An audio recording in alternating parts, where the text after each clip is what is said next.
Sin Censura Nocturno, haciendo un papelón ahí horrible, gritando, dando un lilitellazo.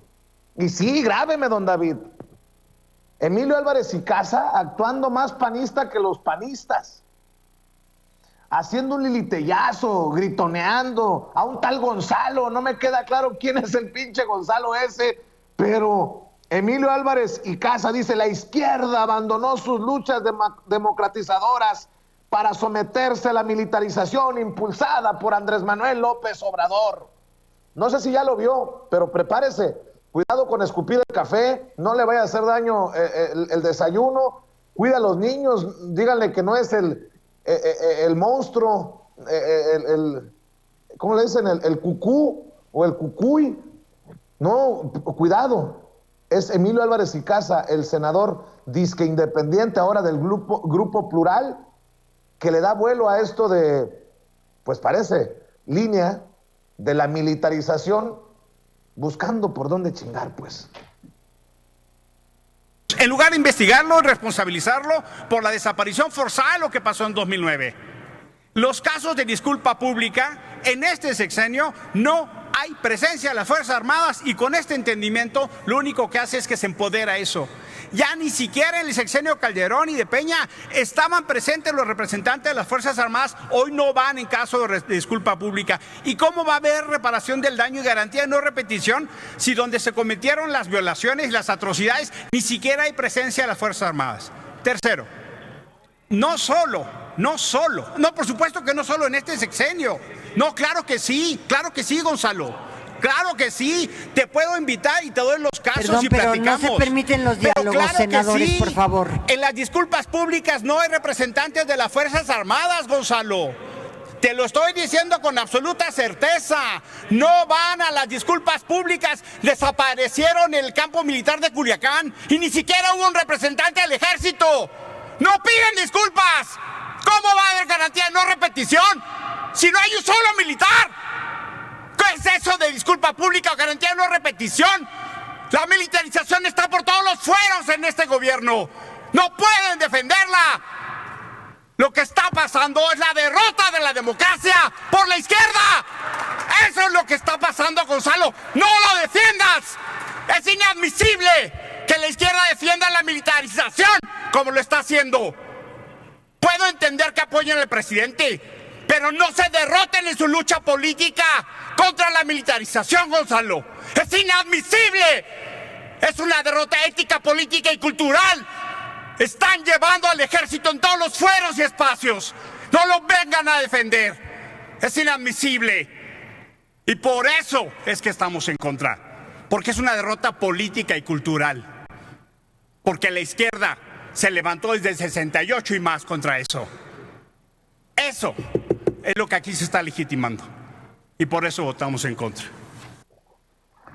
Ya, Gonzalo, Gonzalo, que le vas a provocar un algo a Emilio Álvarez. Gonzalo, carajo, Toño, ¿quién chingados es ese pinche Gonzalo que hizo encabronar a Emilio? ¿A poco no hacen el ridículo, Toño, con esos pinches gritos ahí, reculeros?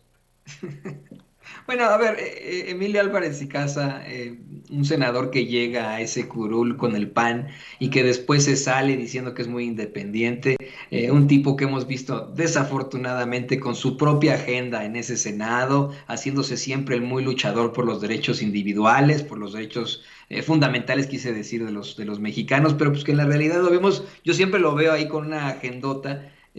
Hoy, y vamos, en estas declaraciones se exhibe a sí mismo, como bien mencionaba Vicente Serrano, como uno de los integrantes de esta línea que va en contra de todo lo que tiene que ver con López Obrador. Fíjate, Vicente, aquí con esto se les cae a pedazos su discurso de la militarización. Si de pronto viéramos que el ejército mexicano, que la Marina, que la Guardia Nacional o la Fuerza Aérea reprimiera de alguna forma a los mexicanos, como ocurrió precisamente en el 68, como ocurrió en tantos incidentes con Zedillo, con Salinas, como ocurría con el Estado Mayor Presidencial de Enrique Peña Nieto, que o se vestían de traje o se vestían con este traje, con este uniforme negro, y que así evitaban que se le acercaran a Peña Nieto y cerraban las calles para que la gente no se manifestara. Si esto verdaderamente fuera así como era antes, claro que se le podría llamar militarización, pero se está utilizando las Fuerzas Armadas para servir a México, que es su principal función, la principal ideología precisamente de los grandes elementos de las Fuerzas Armadas. Sí han habido casos de violaciones de derechos humanos, pero en comparación con sexenios pasados son los menos, punto número uno. Punto número dos, es imposible verdaderamente hablar de ese ataque a nuestros derechos fundamentales por las Fuerzas Armadas cuando los tenemos ayudando en la pandemia, ayudando en las inundaciones, ayudando para construir situaciones que nos van a apoyar todos los mexicanos y generando empleos. Cuando los vemos de aquí para allá, participando con México, con los mexicanos en situaciones propositivas. No con el golpeteo, son estos mismos Álvarez y Casas, son estos mismos senadores Longaniza, los que se quejan de que, o los mismos Damián Cepedas, ¿no? Los que se quejan de que no hay un verdadero enfrentamiento por parte de las fuerzas federales en contra del crimen organizado. Son estos pobres pendejos los que se quejan de la estrategia de abrazos no balazos, y ellos mismos se contradicen. O sea, en estos gritos que le echa Gonzalo Álvarez y Casa, en algún momento también gritó que cómo es posible la estrategia de abrazos no balazos. Son los que la cuestionan. No quieren abrazos no balazos, pero también denuncian una gran militarización de México que no existe, de verdad. Militarización sería que usted vea no la Guardia Nacional, sino a militares verdaderamente conduciendo el tráfico, realizando actividades de policías. La Guardia Nacional sí es una policía militar, tiene que empezar así, de alguna otra forma, y de ahí será una fuerza civil, pero para poder consolidar el esfuerzo tuvo que empezar así. Yo no he visto a la Guardia Nacional dirigir el tráfico, Vicente, o detener a la gente en la calle, o reprimir las manifestaciones. Yo sigo viendo la policía, y por ejemplo, ¿no? Las manifestaciones feministas a puras mujeres policías, cuidando que todo esté funcionando como debe de ser. De verdad, yo no veo esa militarización de la que habla Emilio Álvarez y Casa. Esto que, imagínate, tú le pones este clip a una persona de cualquier parte del mundo, van a pensar que estamos en la Alemania, en la España de Francisco Franco, carajo, ¿no? O sea, alguien se puede ir con la finta al ver los gritos desesperados de este pobre contra un tal Gonzalo, y van a pensar, puta, que estamos, pero en la calle de la amargura, con el ejército hasta acá, que tenemos la bota encima, ¿no? Cuando pues, yo le pregunto al público consentidor, ¿usted se siente militarizado? Y no es la gente la que está, de acuerdo a las encuestas, en su mayoría de acuerdo a que los militares, el ejército, la marina, las fuerzas armadas, asuman labores de seguridad. Aquí lo hemos mencionado hace no más de una semana que salió esa encuesta. La mayoría de los mexicanos encuestados está a favor de que el ejército, la marina, la Guardia Nacional estén en labores de seguridad. Por cierto, exacto. Ari, para que vea que los leo a todos, Ari dice, cuidado, el liliteyismo es contagioso. Estoy de acuerdo, Ari. Y para que vean que en todo estamos, antes de que empezaran los panistas con este nuevo golpeteo de la militarización, de que está fallando la seguridad, ayer en Ciudad Obregón, de Beatriz Gutiérrez Müller, del gobernador de Sonora, después de hablar con el presidente municipal de Cajeme, me encontré al capitán Tarango.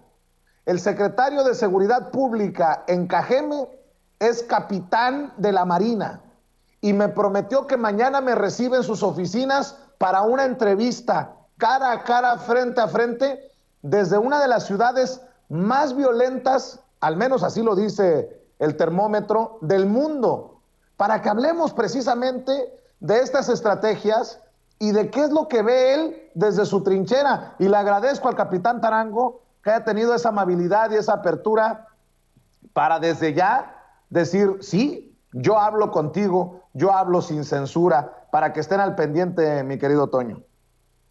Exacto, Vicente. Yo me pongo a pensar en todas esas veces en las que, por ejemplo, Sheila Rosagel se queja en la conferencia de prensa mañanera de que no hay suficiente seguridad en Sonora, en Baja California, en Chihuahua, etcétera, etcétera. Me pongo a pensar en todas esas personas que en ciertos puntos de la República Mexicana dicen, ¿por qué aquí no ha llegado la Guardia Nacional? ¿Por qué no tenemos nosotros una base de la Guardia Nacional? Bueno, ya va para allá la base, la Guardia Nacional. Me pone a pensar, por ejemplo, en el caso de Quintana Roo, Vicente. En Quintana Roo ocurrieron una serie de actos de violencia y la gente era la que pedía gritos que existiera la Guardia Nacional. Hace un par de semanas el presidente López Obrador estuvo allá en Quintana Roo para hablar de cómo es que en los municipios más violentos, precisamente de ahí de Quintana Roo, es donde van a reforzar con un número mayor de la Guardia Nacional. Esto es, como tú bien lo mencionas, lo que pide la gente, lo que la gente quiere. Quieren más elementos de la Guardia Nacional para que los protejan. Eso no es militarización, es una necesidad absoluta